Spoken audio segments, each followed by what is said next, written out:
संगमेश्वर वरुणा आणि अलकनंदा नद्यांच्या संगमावरील महादेवाचे प्राचीन मंदिर। संगमावरील संगमेश्वर मंदिरात येण्यासाठी आपल्याला मुंबई गोवा हायवेवरील कसबा हे ठिकाण गाठावे लागते, की जे संगमेश्वरच्या अलीकडे आहे।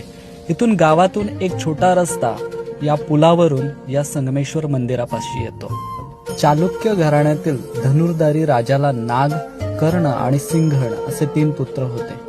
कर्ण राजाच्या मनात आले की अंबाबाईच्या मंदिरासारखे आपणही या भागामध्ये एक मंदिर बांधावे, म्हणून त्याने कर्णेश्वर मंदिर उभारले। पण याच बरोबर त्याने या संगमावर संगमेश्वर, कसब्यामध्ये सोमेश्वर आणि डोंगरावर सप्तेश्वर अशी छोटी मोठी मंदिरे मिळून जवळपास 350 मंदिरे उभारली। अलकनंदा आणि वरुणा नद्यांच्या संगमावरील ही नीरव शांतता अनुभवायला एकदा तरी या मंदिराला भेट द्या।